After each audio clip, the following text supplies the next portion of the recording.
Hello, it's Craig here with an incantation build for PvP. This guide will also be done in a story format, as a continuation of the story of a Spartan from part 1 down in the description below. This video will also teach you some less known techniques for some incantations. Continuing from where we left off, our dear Spartan was sent to fight the army of Shamshir-wielding Persians with 299 of his fellow hoplites. But our dear Spartan knew that this was a death sentence, no matter which way the matter was sliced. The Spartan never felt so cornered in his entire life.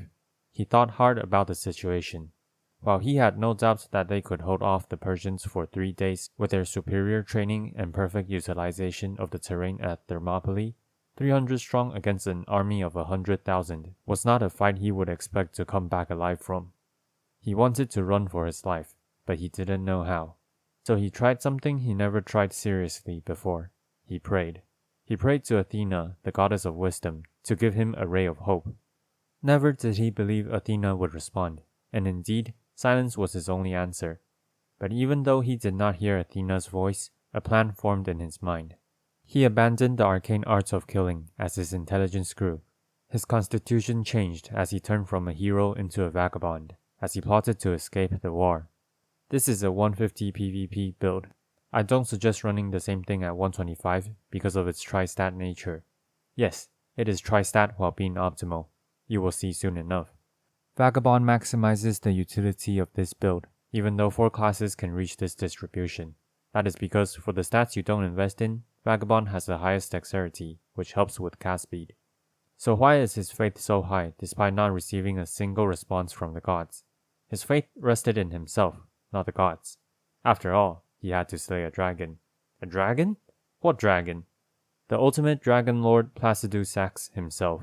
At least convincing the elders that he would slay the dragon was his grand plan.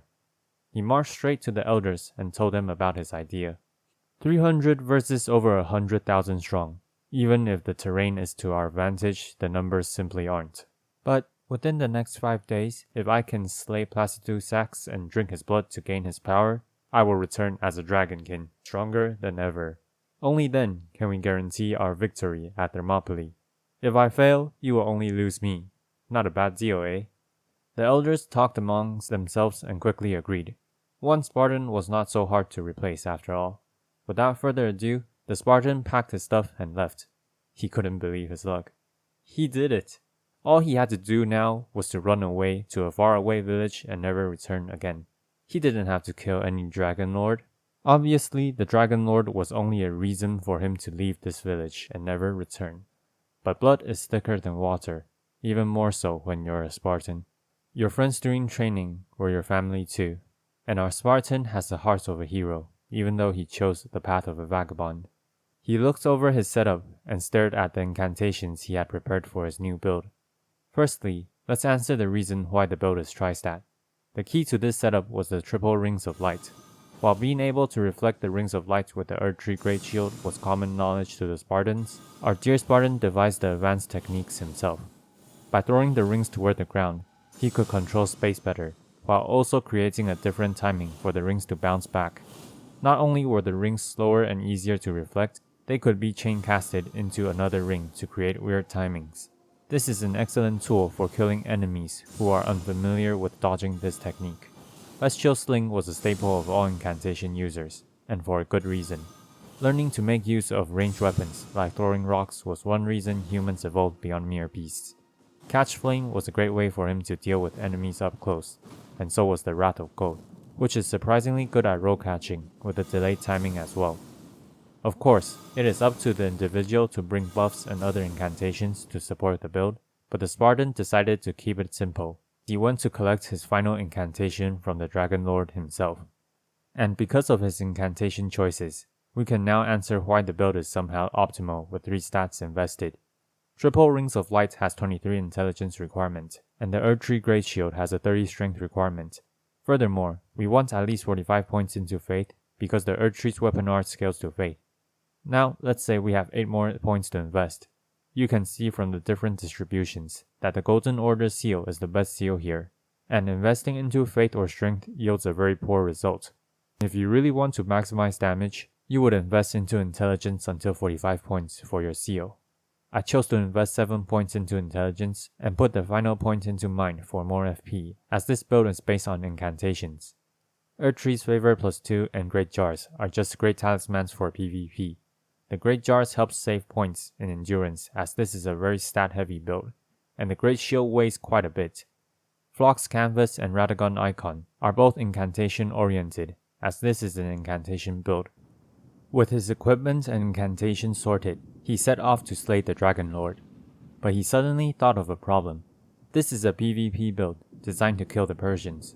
How was he going to kill Placidusax? So, on his way, he hired an assassin named Tish, because he sure as hell wasn't about to kill the Dragon Lord alone with a PvP build that barely has enough FP.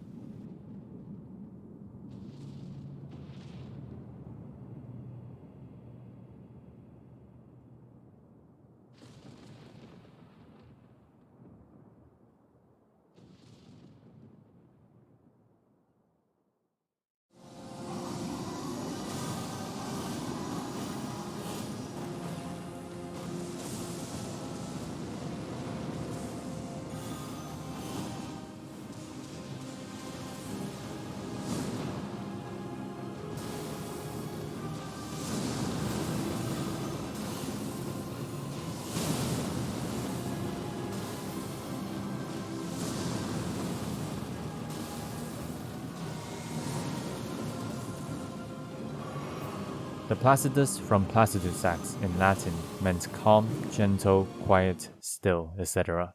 Take your pick. You get the picture. But our Spartan didn't. The Dragon Lord was anything but calm and still as our Spartan attacked him. Maybe the idiots who named the Dragon Lord only saw him in his sleep. The flask-filled battle took the Spartan an entire day, but he managed to slay the Dragon Lord. And after drinking the Dragon Lord's blood, he got his final incantation, Placidusax's Ruin, his ultimate skill he was going to use against the Persians. This skill's breath attack is fairly hard to land, but the real killer is the incantation's extremely fast shockwave, which has an even lower startup frame when done as a jump cast. The Spartan returned on the final day, ready to head into battle with his comrades. Placidusax's Ruin was a powerful skill, but it kept the Spartan in place, so he only used it as a last resort and finisher, making sure to kill anyone who has seen the dragon's power so they couldn't report his weakness. His main form of damage came from the triple rings of light and the reflection from the Earth Tree's great shield. Did you really think the Spartans held off 100,000 Persians with stupid sticks and blades? Give me a break. Of course there were higher powers intervening, and these higher powers came in the form of our forgotten Spartan. For if you told anyone he called upon the stars to grant him strength and had the might of a dragon, nobody would have believed you. The next video will be a narrated duels video on this super fun build to play in PvP. But while you wait, if you want any particular topic covered, you can buy my book to support the channel and then send me a screenshot on either my Discord or my Gmail of your book purchase. I will cover any topic you request, or expedite the topic if I already plan to cover it.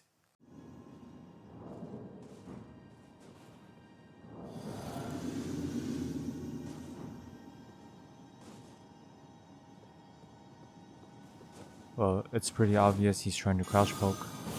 Oops, that was the wrong direction.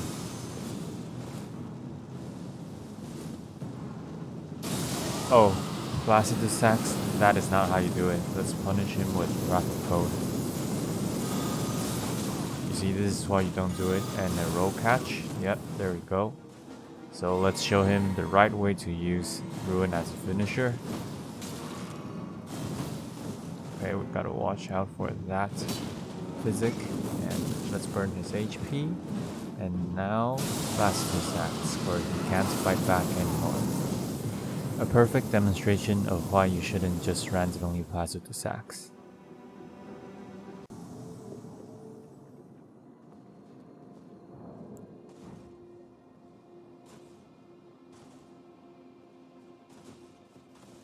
Okay, let's spam some rings. Oh, what? The lag. My lord.